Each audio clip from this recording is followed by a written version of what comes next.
Life is too short to not try. Life is too short to not do that one thing that you said you were gonna do, or travel to this one place. Like, just go, just try it, just do it. Is there something that you regret? Nothing, man, it's already done. Of course, like, things could have been done a different way, but you just take that as a lesson. That same feeling that I had in grade 12 when I saw all my homies sitting around waiting for me is the same feeling that I have when I'm in the barbershop with all my staff and my people around me. Were you new to this world of business? 100%. You know what the fuck a POS was till the day before my opening. What the fuck is that? You know? When opening a business, there's just so many things to think about, right? At one point, I almost like lost track of like why I'm doing this, because it comes to a point where I'm like, damn, like, it's just not cheap, man. And is this actually gonna work? Are people even gonna really like our stuff?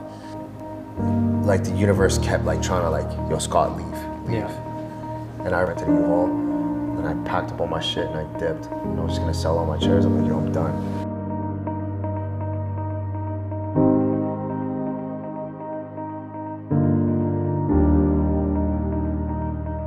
As I was saying, long time coming, and brother, thank you for letting us in this, giving us the time. I am friggin' hyped to be doing this interview. Let's dive into it. I want to start by saying, from all your experiences and all your hard work, is there something that you regret? Nothing. Nothing, man. It's already done. Yeah. It's already been done. Of course, like, things could have been done a different way, but if you're like, man, I should have done it like this, but then you just take that as a lesson, right? I wouldn't change a damn thing. What does your mindset look like now? Like, how do you feel? Do you reflect? Do you take time? Do you look at the stuff you built, look at the people you're employing, look at the impact that you're leaving, whether it's with cuts, whether it's with coffee, whether events, like. Yeah. I'm just a guy that pays the bills, man. That's it. That's how I see it, man. Very blessed though, you know, like, I don't want to say I came from nothing. I was raised with like Filipino, man, you know what I mean? I was raised with so much love and family and like talented cousins that are artistic and creative, and I feel like that's where I was able to get into art and find my creativity at such a young age. But without getting too off the topic here, I feel good, man. Like, to be honest, yes, business is stressful, but if it was that easy, then everyone would have a business around here. Yeah. You know what I mean? Yeah. But I feel good. I feel blessed. I feel challenged every day. But without these challenges, what would life be? Right. Right? I always say that it's a pleasure and an honor to feel that pressure to perform, right? And when I say, like, sometimes I think I'm stressed and I have too much on the plate. And then I heard, I think it was Nipsey that said this quote, and he was like, if the plan was to eat, why are you complaining about the food on the plate, right? And it was just like that mentality of like, I want to get it all, and like coming from nothing, and now, man, you run this city. Where does this story start? And I know, like, you've shared your story, you've told it a million times, but I really want to know, like, did you think you would be in the spot you are today? Like, did this ever cross your mind as a young kid? Absolutely, man. Again, saying that, like, I came from a home, like, beautiful, loving family, but I feel like we're always just getting by and like always like struggling. And like my goal is like, I wish I could help my parents pay that bill. I wish we didn't have to move into a smaller place. But like seeing are your parents immigrants as well? Yeah.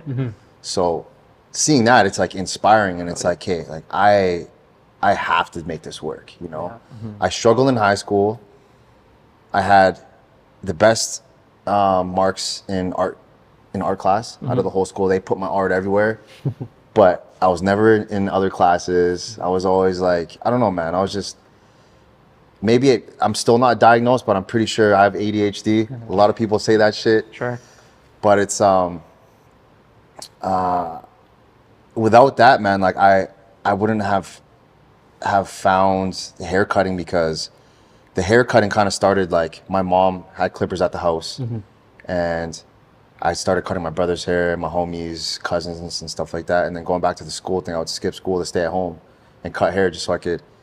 It was actually really fun to me, but then people started paying me. I'm like, oh shit, like, like this could actually be something. And I knew it was something. So I'm 36. You know what I mean? Like I tell I know. Yes, I'm 36. 36. I know. No, yeah, I don't- I know. Don't do that. Is that And old? I am- Is that, I don't know if that is that old. I am don't young. know. I feel young. We're 10 years behind, but like, I don't feel old. You guys are doing great. Appreciate You guys are doing great. But I was in grade 12, so that was 2007, and I had 15 of my homies. They all came over to get haircuts, and then just seeing them like all sitting and waiting for me, I was like, I like this. Like this is. It was like one of those aha moments where I'm just like, I enjoy doing this. And at the time, there wasn't really any barbers. There was like maybe one or two, but different style type of barber. I mean, bro, like I could ask you how many barbers you know in Winnipeg. You can name at least 15 of them, right? Yeah. Which I'd love to see. A bunch of but them at work the for you? time, I was like, I don't know, and like the stereotype of a guy doing hair, and there wasn't barber school, there was only hair school, but I did it, and it's that same feeling that I had in grade 12 when I saw all my homies sitting around waiting for me is the same feeling that I have when I'm in the barbershop with all my staff and my people around me, people coming to, sit in the chair, and yeah, I hope I answered you. Was this in Winnipeg or Montreal? Where about? So Winnipeg. Winnipeg, Montreal was like a small part of my, not small, but it was like a year and a half, but that was like a big turning point for me. For How sure. so? So the opportunity for Montreal came up. I was already doing my thing here. I got a job at like one of the nicest salons at the time. It's called Burns and Black, just like right there. You guys know the community gym? Yeah. Okay, shout out community first of all. Oh yeah. Shout out Brooke. But before them, there was a hair salon in there called Burns and Black, and then I was 19 years old working in there for a couple of years. Sure. Built up this crazy clientele, started up my IG, started like posting photos and like I'm like, man, there's other Filipino barbers in like LA and San Francisco, big Filipino barber community in San Francisco. So now I'm following these guys and just making like friends. And I'm like, okay, like I guess this is what networking is. You know what I mean? So now like that dream I had when I was in high school, wishing that I had, like another barber homie that I could talk to. Now I have like hundreds. So I really started to utilize social media. And then found this gentleman named, it's funny because like every podcast I always end up talking about Corey. Vintage Frames. Yeah. Vintage Frames. I low-key wish I was wearing a pair right now. But Corey, I reached out to him. I just wanted to meet him and like buy some glasses. And then linked up with him when I went to Montreal for Oshiega. I'm a big music dude. Yeah. Love music. And I went there to, I think to go watch Frank Ocean. Or ASAP, I don't know. I think it was Frank Ocean. Link with Corey, and he sent me to this address. It was kind of in like the hood, Yeah. but I saw a barber pole, and then I walked in, and it was like this sick, like, it's all marble, black and gold. It was a Versace barbershop, and he named it Notorious, and he's like, dude, we gotta he's like, I saw your work. He's like, you gotta move here. I'm like, you're crazy, bro. Like, why would I do that? Yeah. Like I've been working so hard in Winnipeg. I've built my clientele. I was like booked like three months in advance, and like this was like, I think like 2023 or 2024. Sick. Sorry, 2013. Yeah. What day is it today? Nonstop. So yeah, it was a while ago, right? So I remember after Montreal coming back to Winnipeg. And then right away, my phone blowing up. Yo, you home yet? This, that. And then I was back to the 10-hour barbershop or salon days, coming home, still cutting hair at home, tired, sad, pockets were fat. But I wasn't happy. I was always tired. I always had an excuse. Oh, Scott's busy. And I was like, fuck, I called Corey. I'm like, bro, like, I think I'm going to do this shit. So long story short, I moved there. And then with Corey's network, he's if you don't know Vintage Frames, like he sells sunglasses and like he has the largest vintage archive of sunglasses and vintage jewelry like in the entire world. So you can only imagine like the type of clientele he has. So every time his celebrity homies would come to Montreal, Corey's like, Famos, let's go. So I'd roll with him and I'd carry his MCM briefcase. One had clippers and the other one had like glasses that he wanted to, you know, give to Bruno Mars. So I had the opportunity, you know, linking with Bruno Mars and like Justin Timberlake's crew, Redman, Meth, who else? CeeLo Green. You should just name all the ones that you haven't touched at this point. CeeLo Green, Fabulous. Yeah. And just like a lot of people that I actually like, again, I love music, right? So to meet them, and then now it's not just networking with like random people I meet. I actually get to network with like Bum B. I grew up listening to UGK, and like he's like, yo, how much you want? I'm like, well, first of all, Corey should be paying for this. Yeah. Second of all, I would just love an Instagram follow. And bro, there's no IG stories at the time. Bum B like posted me on his page. Like he took like a 15-second video of me. Wow. And he posted me on his page. But it's just like, it doesn't hurt to ask. Yeah. So then with that, I was building up my following, and in a year and a half, I built up my organic followers. It's always been organic. I built it up. Like I went from like 3K to like 42 or like 40, like something crazy. It was just like, but like again, tiny marble Versace barbershop. No one's had that. I was like the lead, and we built like a crazy team. But it came to a point where now that feeling that I had in Winnipeg when I was fully booked, stressed, doing the most, now I'm getting opportunities to go travel and do things with some of my idols, like that are barbers that are traveling, and they want me to go on tour with them. So that was my next step. I ended up like leaving. What did Corey see? Corey saw money. Corey saw opportunity. There's a lot of talent in Montreal, but respectfully, I know that I blessed Montreal like heavily. All of my interns in Montreal, they're like some of the biggest barbers in Canada. Mm-hmm. Did he see that drive? That like I think so. That want to just make it. Yeah. Right? Because you can tell that in like certain books, and you can just see that they're about it. Is that what Corey saw? Yeah, I think so too. I mean, the fact that I emailed Corey, I'm like, hey, I'm a barber from Winnipeg. Yeah. Here, I actually sent him some pictures of my work. I'm like, here's some photos of my work. I love what you do. I'd love to meet you, blah, blah, blah, blah. So that right there, it's like, that's drive. Yeah. You know what I mean? It's like, I could be going to Montreal and just getting drunk with my friends and, you know, going to a music festival, or it's like, let me continue networking. Yeah. Because like, you'll meet that one person and you have no idea what could happen. Yeah. And the opportunities that could come from that. Is the time that you spent with Corey and that boost, Yeah. is this when the 4 a.m. fade came about? Yeah, so Corey, he started to see like, holy fuck, like this barber culture is crazy. Yeah. Because we started to like really pop off, and then we would go to like these big barber expos, but we'd pull up, like we'd roll deep with our crew, and Corey would get all free clothes, and he'd let me wear his 1 kilo like Cuban link and stuff like that. He actually had this one pendant. It was excuse me, it was an Afro pick, but it was gold. Down. And then like Yeah. it was just crazy. It was just crazy. I'll find a photo of that and then slap that up. But sorry, I'm getting fucking off topic. 4 a.m. fade. Yeah, so 4 a.m. fade is again going back to the networking. One barber that I absolutely adore, I love. That's like my brother. His name's Julius. So I've been following him since like that.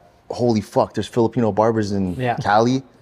He's a San Francisco barber. He moved to LA, and still to this day we're like good homies. But he really wanted to come visit the shop in Montreal, so he's like, bro, I gotta pull up. I'm like, well, man, when you come here, why don't we throw a class? We made a quick flyer. We sold like 100 tickets in like an hour. Wow. Julius pulled up, and basically how that works is like, he gets there, obviously we eat, and then we're going over like the class curriculum, and he's like, yo, bro, can you cut me? I was like, bro, it's like 3 a.m., bro, like you gotta.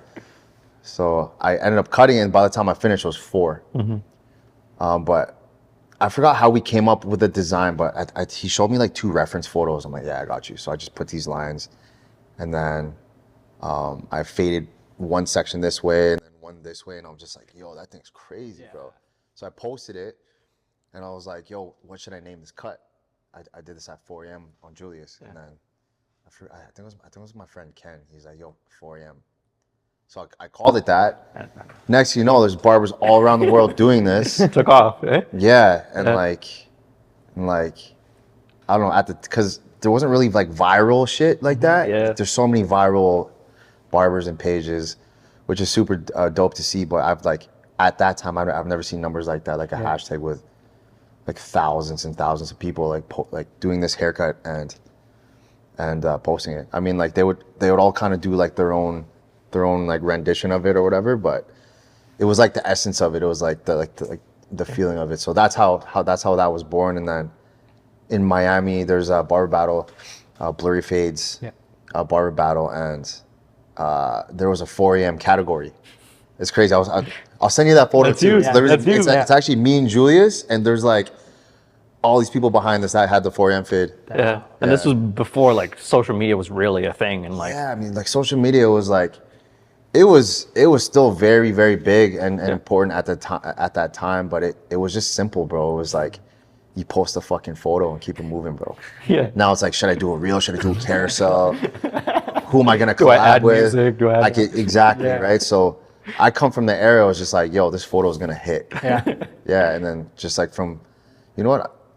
Mark my words, bro. I'm gonna do 1 month where I just post one photo a day. And that's it. And just kind of bring it back to that essence, man, because it's honestly too much right now. It's a lot, bro. It's dopamine, bro. It's just like dopamine scrolling, like zoom in hooks, blah, blah, blah. Like, yo. It's hard, bro. It's hard because now it's like, you just start, I mean, at least for me, I start overthinking. I'm like, nah, I'm not going to post that. Yeah. You know, and then I'm not going to lie, like, I'm guilty. I scroll a lot. Same. Yeah.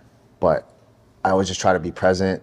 And I'm a little older now where it's just like, I'd rather just not show the world everything that I have and just enjoy it for myself. Some of the most successful people that I know in my life don't even fucking use Instagram, bro, you know? But the thing is, it's like, I know I need it for like what I do. And it's just nice kind of having like a bit of a break from it. But I think I'm ready to go fucking full force on it. The one thing I wanted to really get your opinion on and just like have you reflect was the time when you went on the reality TV show. Yeah. And winning 15 G's. Bro, you had some confidence in that shit. You know what's so funny, bro? It's crazy. It's crazy. 2 questions. 1, how did that come about? And 2, did you end up with the girl on on the show? Because Mans was flirting. For anyone who hasn't watched the thing, Mans was flirting. He's talking shit to the other barbers. Flirting with the judge, right? The judge. Yeah, Lena, no, that's my homie, man. That's Okay. But how that opportunity came about, I just saw a bunch of people like, and again, there's no DMs at the time, so people couldn't like direct message me a thing. They were just at Famos. Yeah. In like the comment section, like, yo, Famos, you should register, yada yada. And I read on it, and like my homie Lee, who owns Barbershop Connect, it was like his show, and he pitched it to CW, and they're trying to like scout for barbers and stuff like that. And honestly, we're just so busy at the time, I just didn't end up I just didn't register a video or send my application or whatever. I ended up getting a call one day, and I remember it was at the barbershop. One of my barbers called in sick, so I was literally cutting like, I just remember it was a crazy day. And the girl at the front, she answers the phone, she's like, Scott, it's urgent, like they really want I'm like, dude, and she's like, well, she said it's super urgent. So I take the call outside because the shop was loud and it was freezing. Like, yo, people complain about Montreal or Winnipeg weather, bro. Yo, Montreal is fucking, yeah. Is it worse? It's just as bad. Right. Yeah. Anyways, it was freezing and I was outside shivering, fucking talking to this girl. She's like, hey, my name's so-and-so from the CW network, and we're just looking at your work and you qualify. Actually, a lot of people actually sent in my work for me. Wow. Like, I still don't know who did that, but I just remember I'm like, yo, I'm really sorry. I have to cut this call short. I have people waiting for me in the shop, and I'm like, I'm fucking freezing. My nipples are gonna fall off.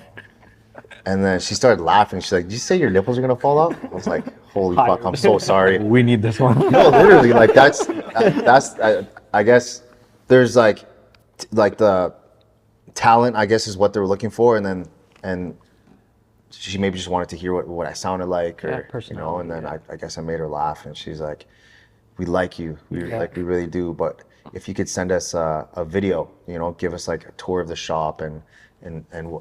Dude, I gotta find that video, man. It was super funny. I actually rapped, like I did a little song, and I was just bragging about them, like we got Versace doors, and there's like the doorknob. It was Versace. I'm like we got Versace floors, and I like licked the floor. I was doing like crazy shit. It's for TV, man. Like they want to see that, right? Yeah. So man, they were like going crazy, and then next, you know, couple contracts, and then they fly me to LA, and then I was just on the show. But they filmed 10 episodes. Each episode had 3 barbers.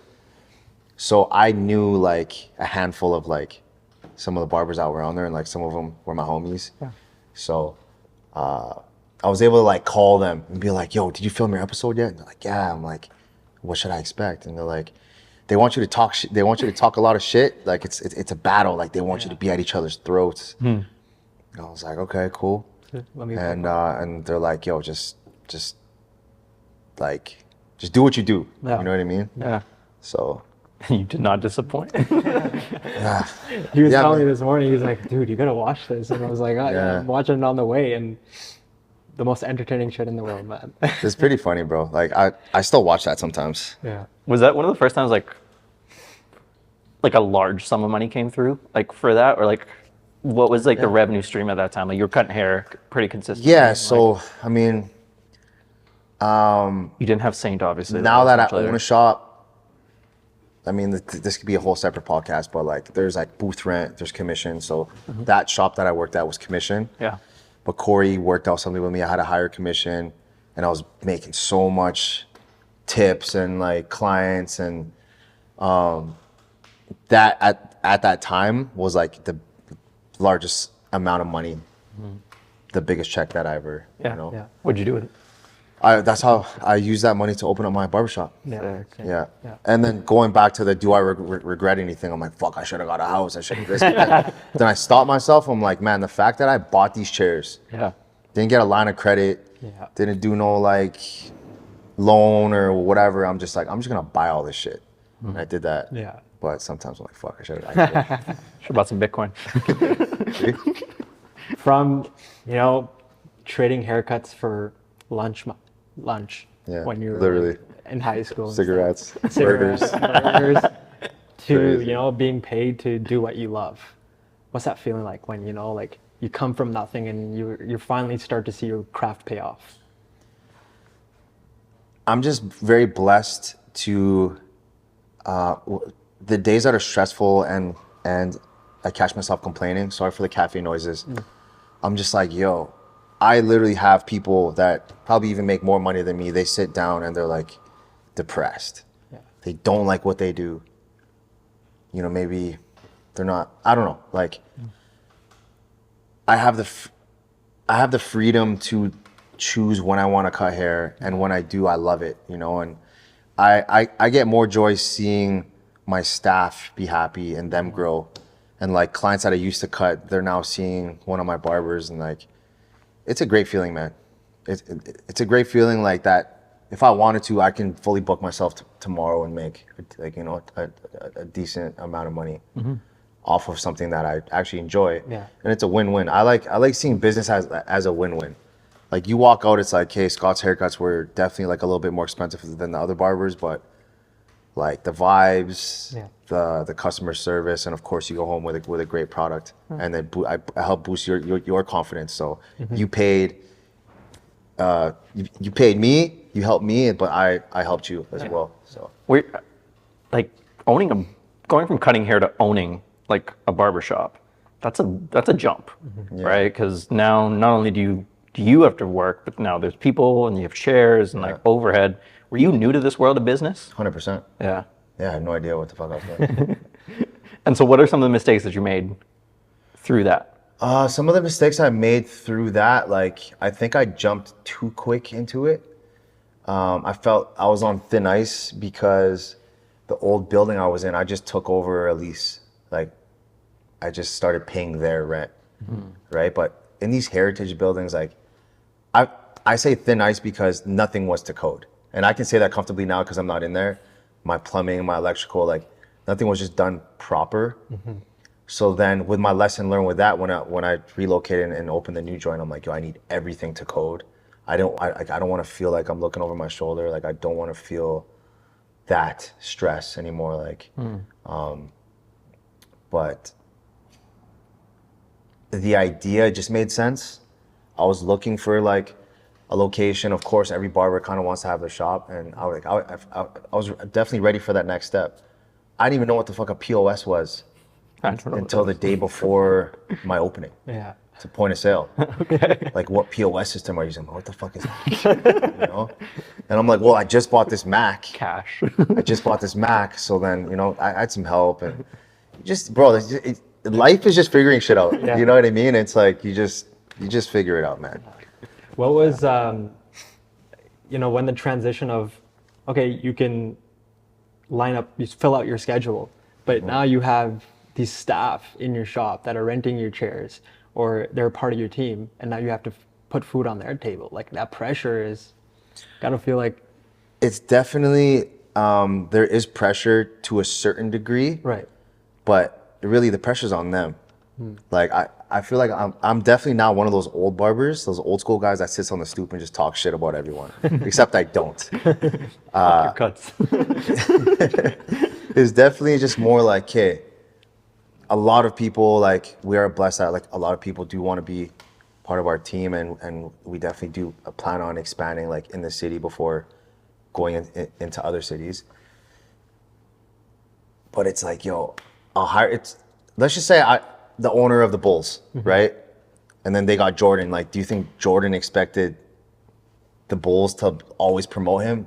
Or like, it was on Jordan to get good. Like, I don't know if Sure. that's a good reference, right? Sure. But of course I want to help them. And I do at first. Like, I'll let them hold on to my wing for a little bit, but then eventually they get it. And what I noticed in like within our walls at Saint is everyone just gets really good, and because they're surrounded by such talent and almost like obsession. Like we love what we do so much, and you just see, like I always tell some of my barbers, I'm like, yo, that's like, damn, that's a better haircut than I could do. I'm so proud of you. Like that's incredible. Like thanks, Scott. Like, you know. Shout out to Stoney. Yeah, but Stones, man. Like, dude, I hired him when he was in high school.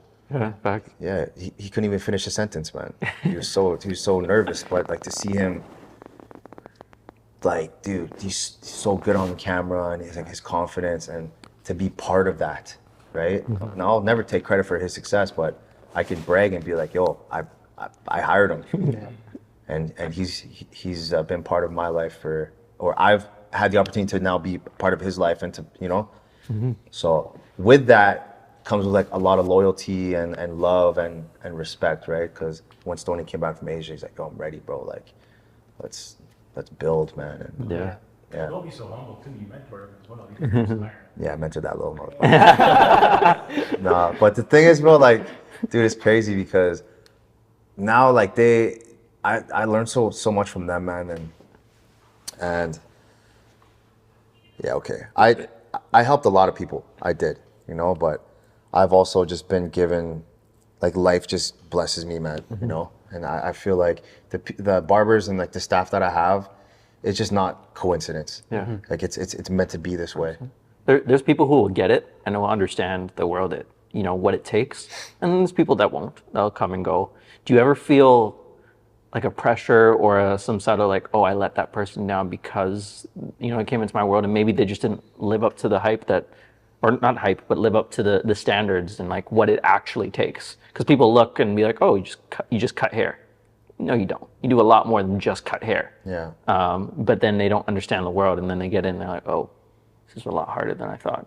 Do you feel some sort of pressure or some sort of obligation almost to like guide them and like feel something? With my staff, of course. Yeah, yeah. Yeah, of course. Of course. Like they're kind of like in my hands now. Yeah. So yeah, like there is pressure, but again, like that's part of like those challenges that I was speaking about. Okay. And it's a risk. There's risks too. And I know I have a good eye when I can look at someone's work and be like, okay, they're just fresh from hair school, but just to see the potential. But my hiring process it's kind of sick actually. Sure. But What do you look for? are you nice? Do people like being around you? Like I don't care. Like I don't even care what your haircuts look like. Like I'll literally show you a photo of the first squad I had to the squad that I have now. There's not even everyone's different, and I mean except me, you know. But I love everyone that I've crossed paths with, and everyone that has worked at Saint, and a lot of them open up their own shops now, like, which is like incredible. But it's almost like, no offense to any of them, but I had to go through and, you know, experience a lot of different staff to get to the staff that I have now. So now the staff that I have now, it's like I want this, like we need to keep this, and our website is called We Are Saint. I treat Saint like it's its own entity, and that I'm also working in there, right? And then that's how, like, I think that it was either Corey or like another one of my mentors. Like he's just like, that's how you got to look at business. Like don't walk in there. Like, oh, this is mine. This is mine. This is mine. As soon as you create like a bit of a separation, like still to this day, I've never taken anything for free from Saint. Like sometimes, like I'll give out some hair product and stuff like that, but like for myself, if I want some shampoo for my crib, I'll still buy it, just out of like respecting myself and my business, right? So. Is that the old school mentality? Like always respecting your craft? Not saying that nowadays a lot of entrepreneurs don't respect the craft, but it's those old school traditions that you kind of hold on to, like, you know, being a little hard on your interns, being a little mean because you know that tough love is gonna allow them to excel in their world, or even like buying your own shampoo from your own shop, because that's what the books. That's strange to me because you own the business, so it's like it comes right back into your that's respectable. Like. Yeah, but Saint bought it. You know what I mean? So it's just like, I mean, I'll pay cost. Yeah. Because like I would have went and bought fair. that somewhere else. Yeah. Like here, like dude, the coffee's like, I'll come here, and also like I want to show my staff. I mean, once in a while I'll come in and be like, yo, I'll pay for this later. Right, but they know I can come in here and eat and drink for free, but I choose not to. Yeah, of course.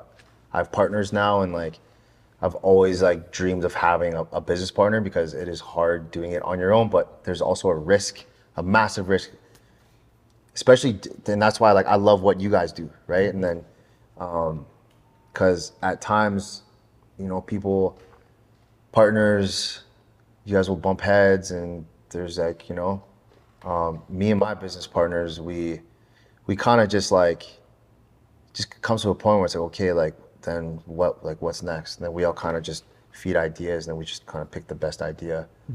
And I definitely needed that for this place.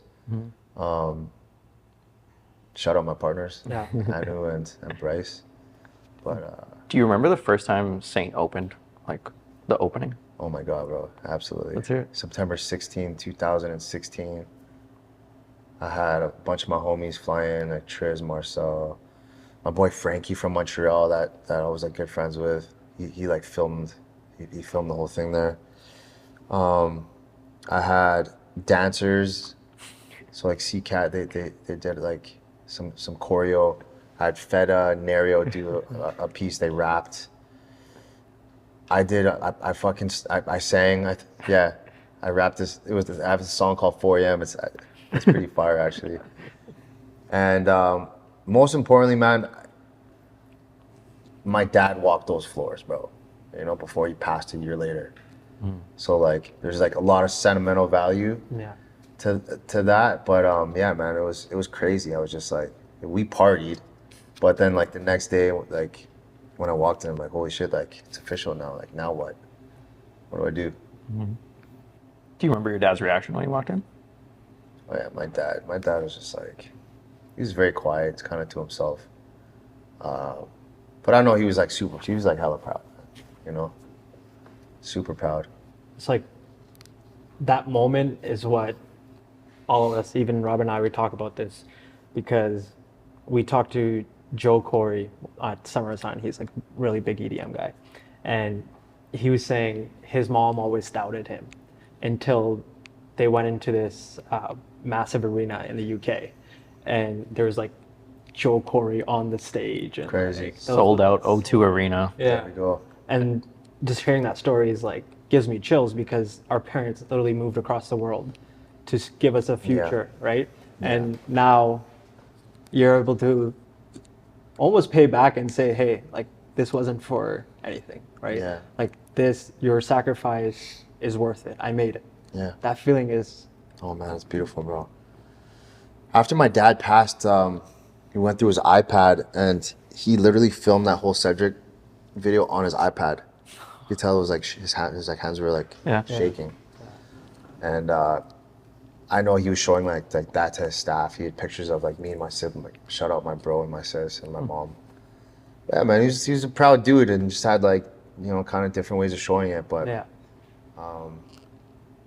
it's nice like to be able to still, I mean, my mom, well, all of our moms are a little too much, especially like immigrant moms, but they just love us so much, man. And I'm blessed that I'm just finding more patience with my mom, and I'm like, okay, she's a little annoying right now, but Scott, like, enjoy this time with her. Yeah. And just to see her as a grandma, I wish I could have, my dad was great with kids, right? So to see him with like my beautiful nieces and nephews, man, that would have been super special. He's here with us, man. Like, of course. all of our lost ones are with us.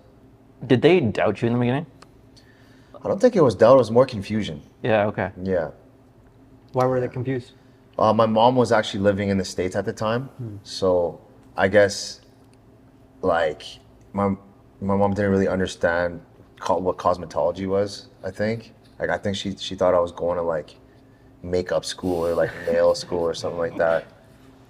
But I just wanted to cut hair, man.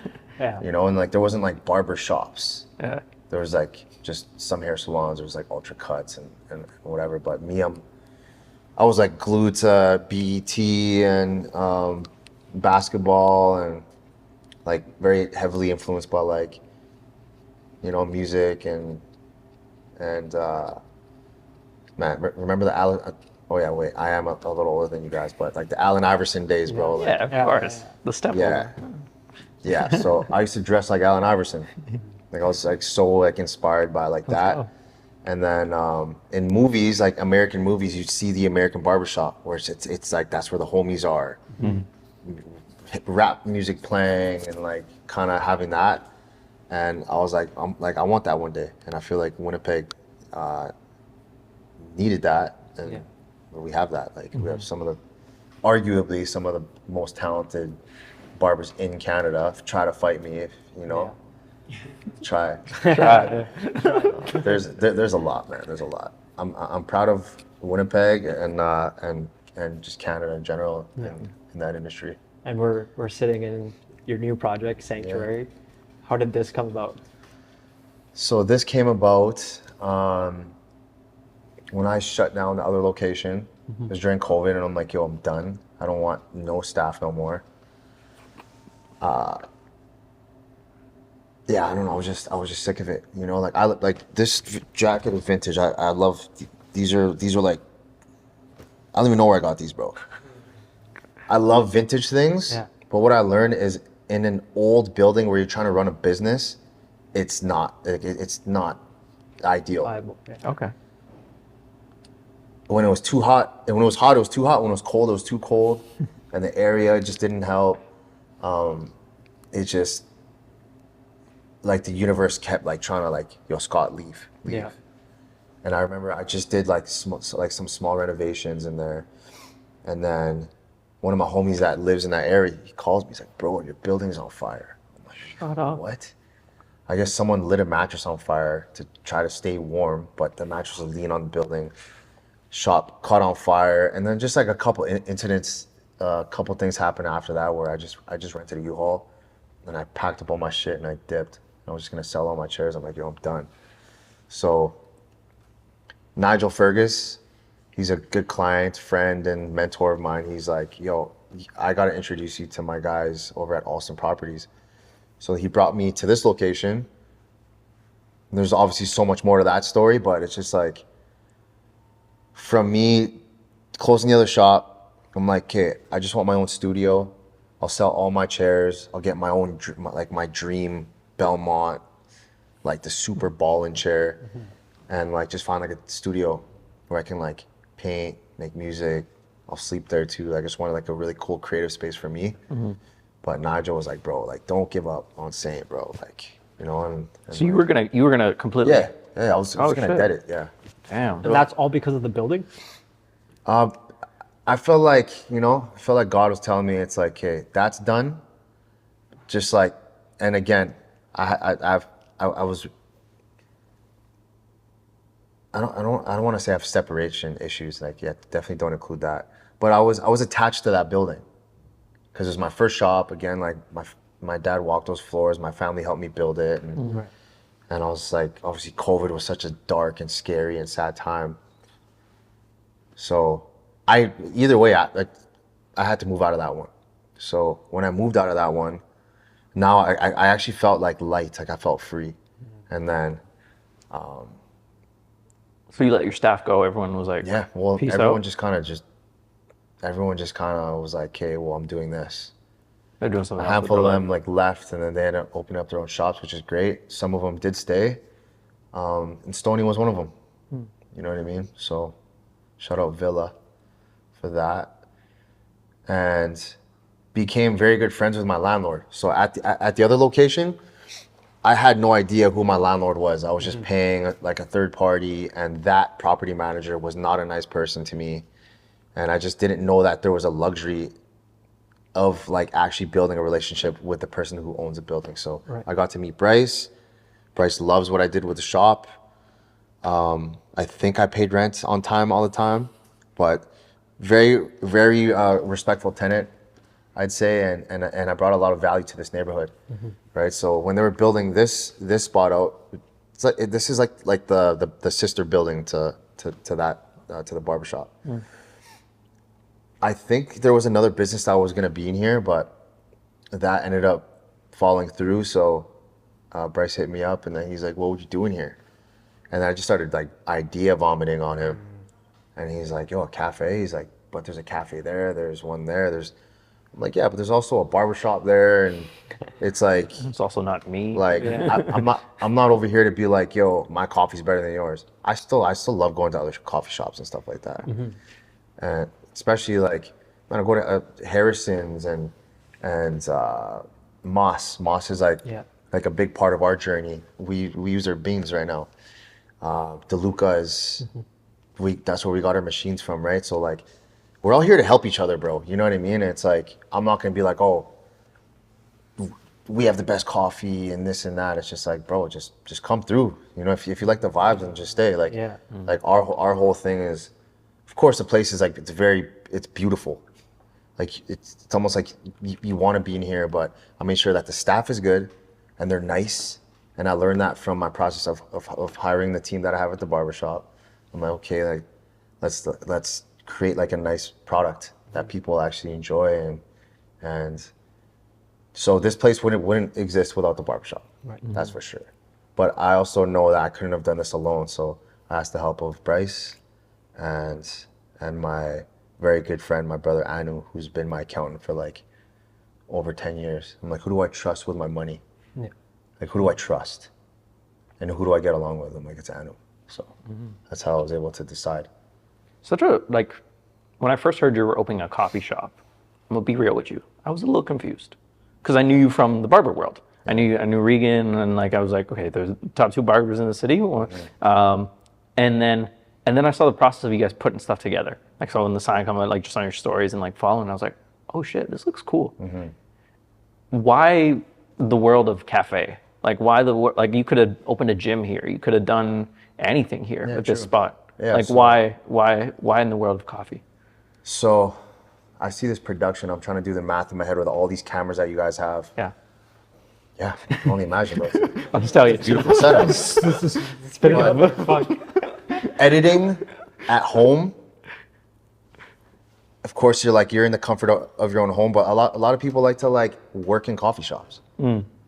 Like, yeah, I cut hair, but then it's like I need to do admin, and I love drawing on my iPad. Like I sell art and stuff like that. So I'm like, I'm just gonna chill in a coffee shop for a couple hours. Oh. So then when Bryce was like, what would you put in here? The first thing I thought of, I'm like, I do a coffee shop, bro, with like a salon on the other side. And he's like, okay, because I have the barbershop, so that was supposed to be a salon. And I felt like I was forcing it so hard to be a salon that, shout out Susie, Sacramento. I was trying to hire her to like help me with help me with the salon. And she didn't talk me out of it, but she's like, Scott, like it's not, I'm like, I shouldn't do it, right? And she's like, I'm like, hey, I'm not doing it. And I'm glad I didn't do it because I'm like, okay, instead of trying to force it to be something, why don't we just don't do anything with it? So now it's just like, it's an empty canvas and we can do whatever we want in there. And we're almost turning 1 year old. We've had sound bath, like healing, like super fun, flower workshops. We're actually doing one tomorrow, another one tomorrow. We've done yoga, art nights, poetry, jazz, by Taylor, birthday parties. Bro, it's like, we've done so much shit. And we're about to have our first art show this Halloween.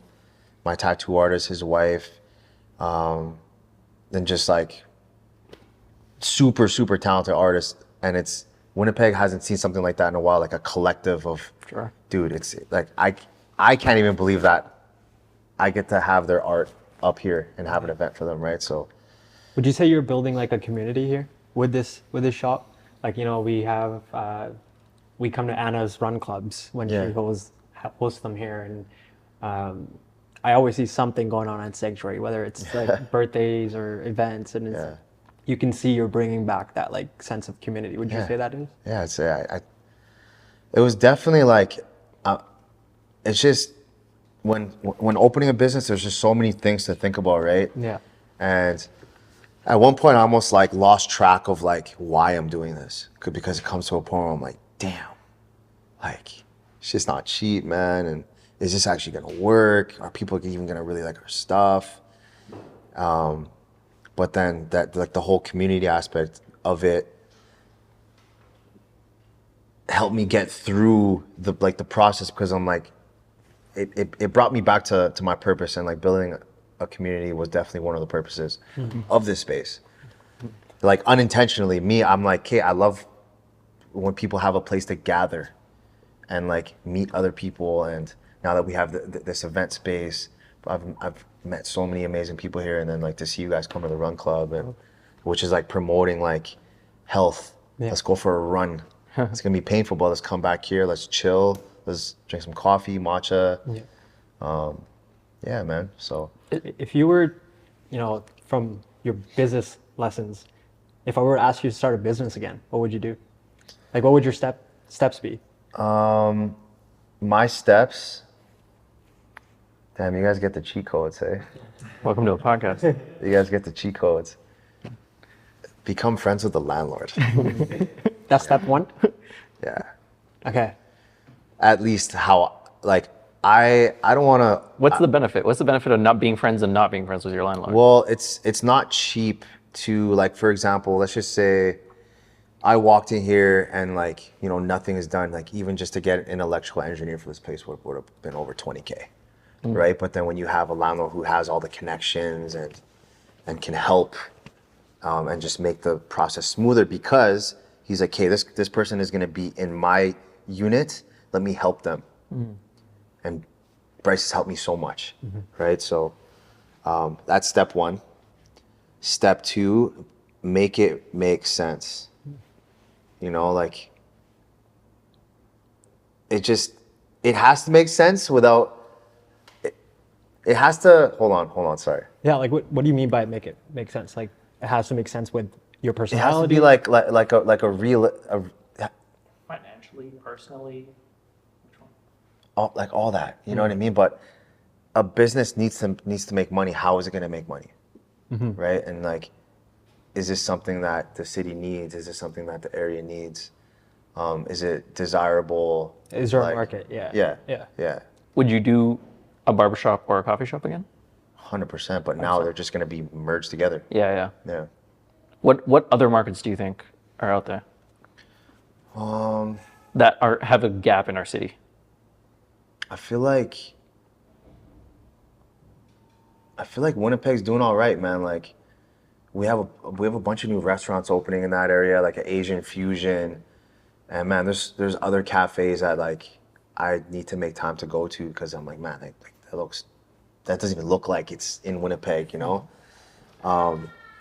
But that's a great question, man. I've never really thought of that because I'm just so focused on my market and like and what I'm doing. Because now I'm stepping into the liquor game. Yeah. We have our liquor license now, right? So world. now it's like, okay, next project. Open up a bar? Yeah. So we have an event tonight. We're serving liquor, but much like how you come here in the morning and then we have a whole menu. You can get, your food, your coffee, your matcha. We're actually gonna have like our own cocktails, and Sweet. so we're building that out right now.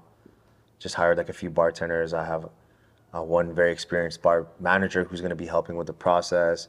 My business partner got this one super talented mixologist in Toronto who curated our cocktail list, our cocktail menu, and EJ, our chef. We have some like really nice, like shareable kind of like appies for food and stuff like that because we don't have a like full kitchen. But I think I'm gonna like merge, like still kind of keep it eventy. That's definitely not a word. No, don't mind. Welcome to downtown Winnipeg, guys. But instead of it just being like a wine Wednesday, why don't we combine it with like, bring that jazz poetry back and it's just not a place where you're just gonna sit down and just be like, oh, this wine is nice. Like I just want to do fun things, bro, and things that are different. And it's about to get cold, man. Like stay home, get cozy, enjoy your favorite movies and shows, but like still come out and just get a fucking car starter and warm up your shit and come to Saintuary, bro. Because we're gonna be doing some cool stuff here for sure. If you were to give some advice to the entrepreneurs out there from your life lessons that you've learned, what would your advice be to the dreamers? My advice to the dreamers would be just if it seems fucking crazy, but it makes sense to you, like what I said, make it make sense. You just gotta sometimes just do it, Just take that, like no risk, no reward. Like even opening this was like a massive risk, because like I'm not, dude. I'll still drink Tim Hortons coffee, bro. You know what I mean? Like I'm not a coffee head. I'm not a coffee snob. But getting into the process, I'm like, well, I'm here. I'm gonna have to learn it. Now it's like I am a little bit of like a coffee snob now, but just because I started off with the idea, well, yeah, this would be a cool coffee shop. Oh yeah, and then we could probably do upstairs and then just have these ideas, and then when it's actually happening, I'm like, okay, shit. Now I have to just complete the checklists and just learn the role of a barista. So then when that's good and I know where all the milk is coming from and our beans and our cups and just making like systems, then now I don't even have to think about that. Now they can take care of that. So just like build a good team around you, and like the team could also just be like friends that like you could just get their opinion on something.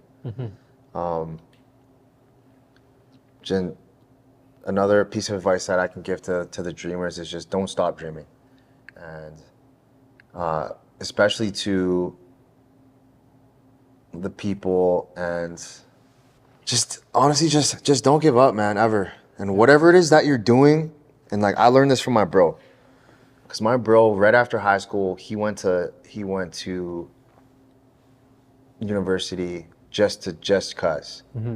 I think he was in environmental design or something like that. And I'm like, why'd you take that? He's like, fuck, I don't know. But then there's student debt, and I'm blessed because I was able to have a big bro who's like, you know, like my siblings are like my biggest inspirations, but he's just like, bro, don't do that. Yeah. He's like, stick to the hair thing, bro, you know? But now to see my brother doing what he loves to do, he took that risk. You know, he left a good paying job in order to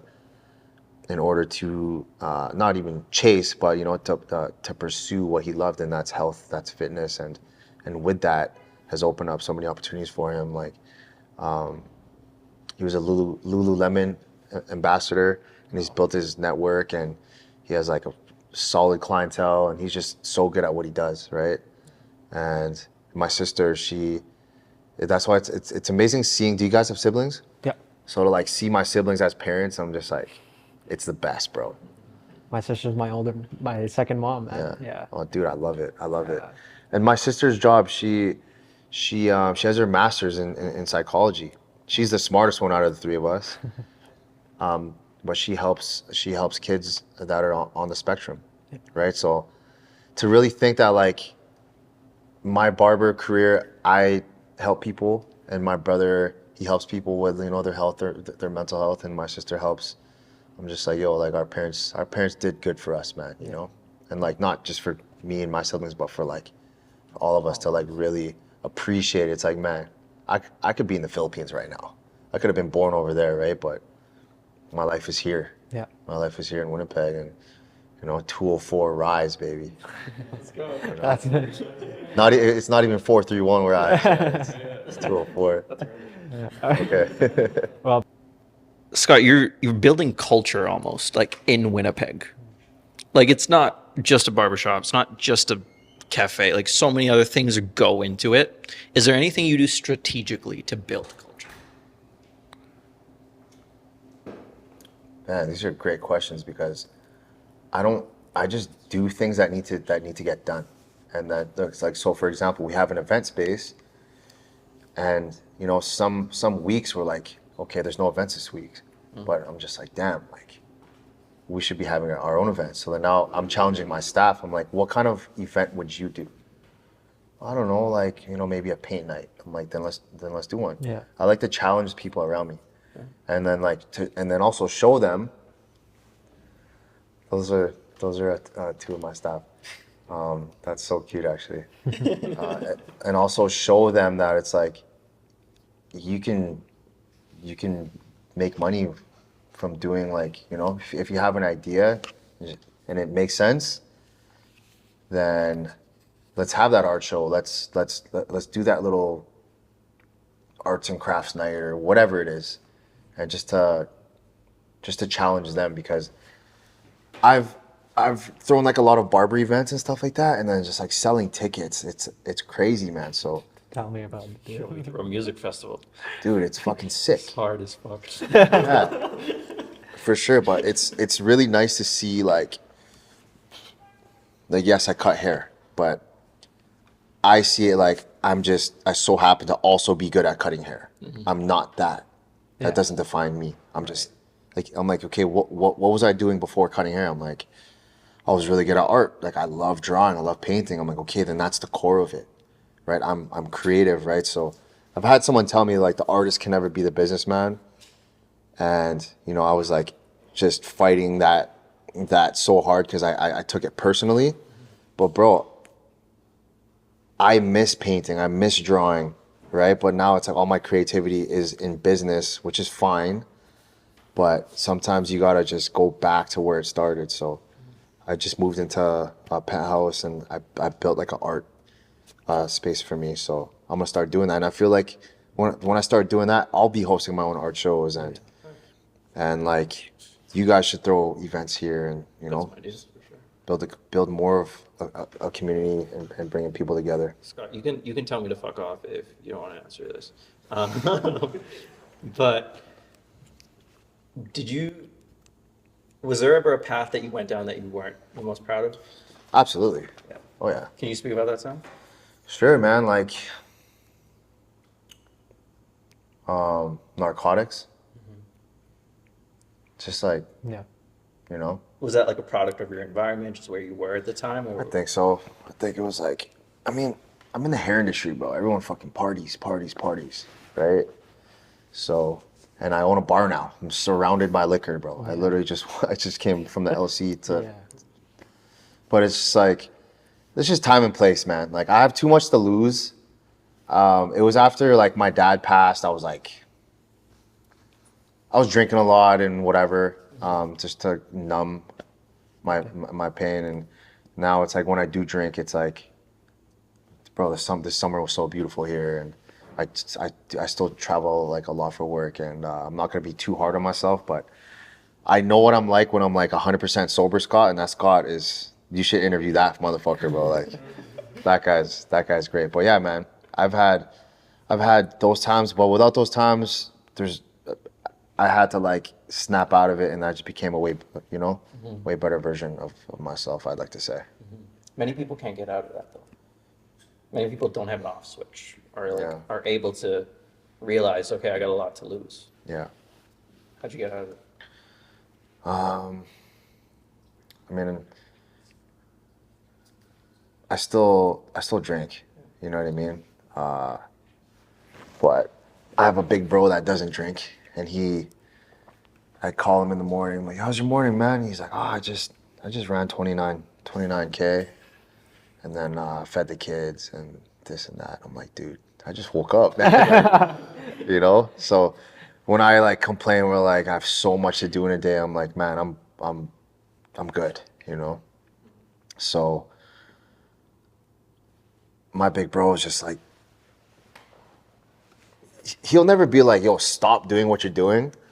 But like, he's set like a very beautiful path for me to follow. And I have a beautiful family, and I have an incredible life. So it's like, it's just easy to remind myself, like, don't fuck this up. Like, you've been blessed. Yeah. So keep that. Were you always a believer? Like, not Justin Bieber, by the way, but I'm a big believer. but Yeah. Yeah. my question was going to be that, you know, you're pushing your staff to put on events, challenge their creativity. Did you always believe that, you know, the world was for the taking, that, you know, you could paint the canvas however you wanted and shit would happen? Yes. Yeah. 100%. I think having learning a skill that gives value to the world is more valuable than a degree. I don't know. Like, that's just my opinion, bro. Like, just a skill that brings value. And like, no, I admire my sister. My sister's, she went to school for years, university, all that. Like, I admire that because there's a lot of discipline and dedication and studying and learning and I don't know. I just feel like we're in a world now where dudes turn on a fucking camera and they stream and they make more money than some actors and musicians, bro. Like, it's nuts, dude. Not saying like but it's something that these guys are for sure passionate about, like streamers and stuff like that. But it's just like, I don't know. It's like there's money there, and I don't know. That's exactly my thought too. It's like, so we're in a world where honestly, like, you could do anything. And as corny as that sounds, is like, fuck, like, there's exactly, like, people are turning on the camera and they're making millions within minutes. And so it's like, the fuck's stopping us? Even myself, I'm saying this to myself too. Yeah. Like, cause I do have that degree. Yeah. I did go to the school for that. Dude, good for you, man. Right? It's incredible. But it's like, there's always that two rabbits to chase. Yeah. But can you chase too much? Like, can you do too much? 100%, bro. Fuck. just feel like I'm at a buffet and I want to eat everything. So I put a bit of everything on my plate. And it's like literally like no pun intended, bro. Like I do have a lot on my plate for sure. But what if you want that steak and you don't have I'm enough eating room? Yeah. The next Or morning's gonna be fun. Yeah. Or I'm gonna pack it up and eat that shit tomorrow. Hey. Life is too short to not try. Life is too short to not do that one thing that you said you were gonna do, or travel to this one place. Like, just go, just try it, just do it. You know? Do you have a like you do you have a moment or a story that stands out that you're like, wow, I can't believe I'm doing this right now, like, or I'm with this person right now, or I'm cutting this, I'm here, I'm like, Yeah. how on earth did I get here? You mentioned some of the greats that you got to work with and be around, but was there one that you were like, wow, I'm here? And I know you got some acting jobs too, because you just did King Batches. Yeah. I mean, yeah, King Batch. Like, that was a story of, I reached out to Drake's barber, J-Mac, because I was just in Europe for my friend Kyle's wedding. And I was like, well, after the wedding, it aligns with the Germany show. So why don't I just hit up J-Mac? And my boy Astral is Drake's photographer.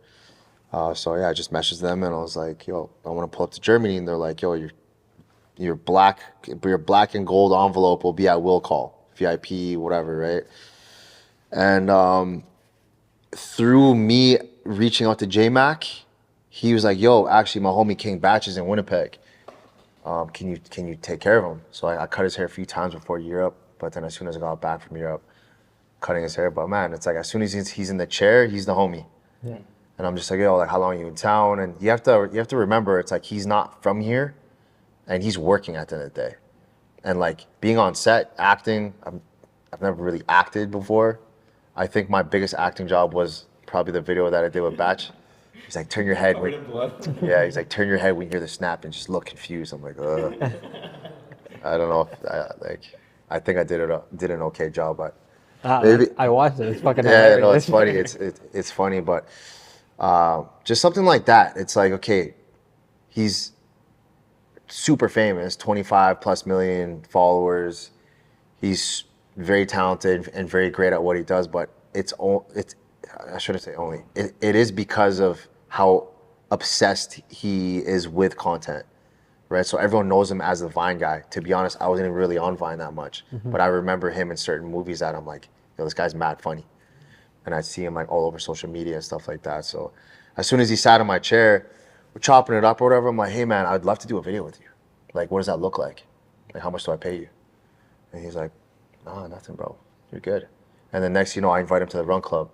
So now he pulls up and then he's running with us. And no, he's a super good dude. But from that experience, it was when we came up with the concept, because he's like, let's why don't we do a barbershop video? But let's make it a little bit different. I'm like, well, instead of me being like, why don't you be the barber? Like, that's been done before. Like, I've seen some comedians like pretend to be barbers. And then off of that idea, he's like, yo, how about I'm the barber that does too much? And it's funny because I'm thinking in my head, I'm like, yo, that's me. So that video is kind of like a representation of me, which is mad funny. But yeah, just off of that, like, just a network is just, it's really important, man. Like, what you guys do you know any other people like around Canada that have like a similar style podcast? And like, have you reached out to them? And see, so then when you go to Toronto or when you go to wherever, then you can meet these people and seeing like what they're up to and how you guys collaborate and work together and stuff like that. So What's the best way to build a network? Because I remember going into this when we first started the pod, everyone told us, oh, it's who you know, it's not what you, like, it's network over network. Every time I heard that, like, motivational speeches. And I'm like, I'm at home, I have nothing going for me. How the fuck do I contact someone? yeah, Right? Like, how on earth do I get in a room with you? I want to be with that, but that person's not going to respond to me. Even if I try reaching out, I did. And like, I've realized now what it takes. Yeah. But from your perspective, what does it take to build a network when you don't have one? So like in your industry, for example, I feel like, I don't know, let me ask you this. Who was your first person that you interviewed? Just a friend. Yeah. Yeah, it was Exactly. Omar. Yeah, it was our friend, but like we did a bunch of trial runs with our guy. And then the more people you interview, the bigger your community gets, because now it's like when this goes on my page, you guys are already doing it. You know what I mean? But like, you just gotta put yourself out there. And it's not just gonna fucking happen overnight. You know what I mean? Like, through my friendship with J-Mac, and I think that might have even been my first time meeting him. But you know, when you just talk so long on Instagram, I'm like, yo, this is my brother. Like, Yeah. So then when we're in Germany, and I was like, it wasn't a backstage, it was like this little riser. It was like the way that Matt Babel and Drake designed that stage was just genius, because when Drake walks around the whole thing, everyone gets the opportunity to be close to him, right? But they had like these two risers, and then I was on the riser with J-Mac. I'm like, bro, thank you for linking me with Batch. You know what I mean? But but how that first interaction happened, he's like, oh, he cuts hair, I cut hair too. Cool, like we should be friends. And like, that's okay, cool. And I just added that person to my network. Did you get to cut Drake? Unfortunately, not yet. I'm definitely going to one day for sure. I almost did this one time. It was like 2022. I was in LA, and J-Mac was like, bro, are you still in LA? I was like, yeah. Why, what's up? He's like, I might need you to cut Drake tonight. I said, let me check my schedule. Bro, I was staring at my phone the whole time. I'm like, Meeting at 1. Yeah. Like, cancel. I was just waiting for the message, but How does J-Mac. it work with celebrity haircuts? Like, is that, yeah, how does it work? Like, what does that look like? What does that world look like? You cut their hair, bro. You know what I mean? Do they still book an appointment? Like, Yeah, for sure, bro. I mean, someone's got to book it, like whether it's like their management or them or whatever. Like LeBron's barber is my friend Nick. DJ Khaled gets cut by like a handful of my Florida homies. My boy Vince cuts up like Ludacris, and like, yeah, I don't know. I'd say like the biggest celebrities in Winnipeg are the Winnipeg Jets probably. Yeah. So I have a handful of them, and they just text me like, "Hey, can you cut me today?" I was like, "Yeah, I just have this interview with 204 Rise first." And then, Sorry, holding you back. Jonathan Taves hitting you up or what? no, dude, not yet. I would love to cut that guy's hair. Yeah. I would love to do Jonathan Tate at the Tate Center. Yeah, dude, make that happen. I mean, have you guys interviewed a Jet yet? Done. I'll get you one. Center Ice. Have you interviewed? Center Ice is the real question. Have you interviewed We don't see yours.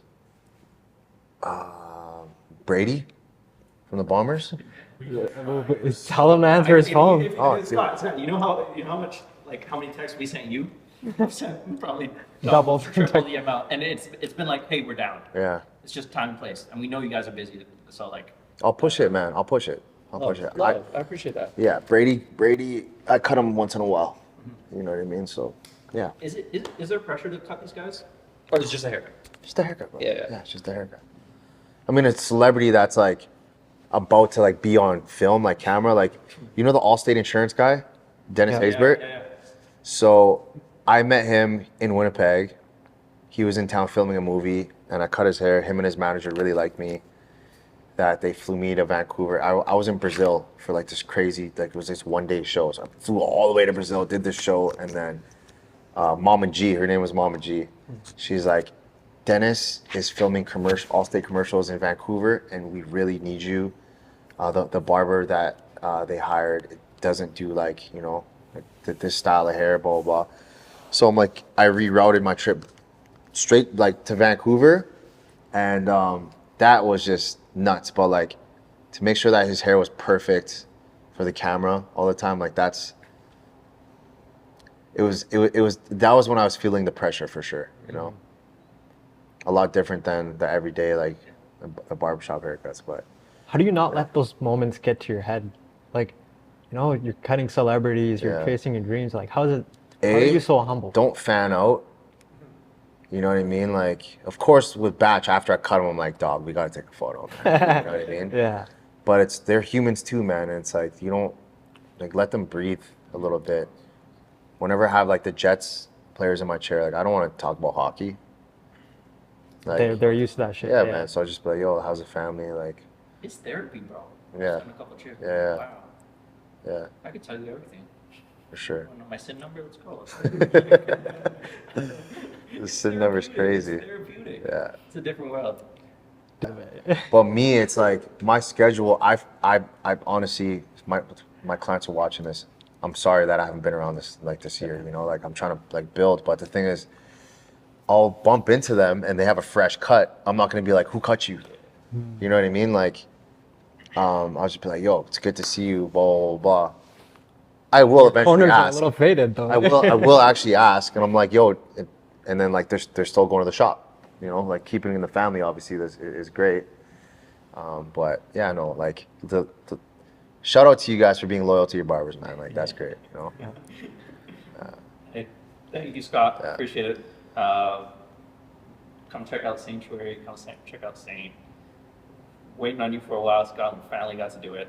And one of the main reasons was because of respect you, man. Oh man, thank you, bro. Seen you building from afar, seen you building up close. And like, man, Thank you. respect. Appreciate that. Yeah. Thank you so We much. definitely got to do a part 2, man. Oh, dude, part 2, part 3, I mean, this is just a pilot, but yo, Yeah.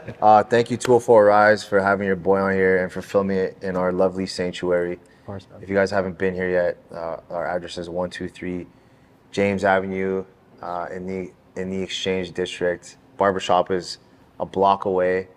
Shout out to our beautiful city of Winnipeg and the people that support me, my boys here, and a lot of cool things about to happen at Sanctuary.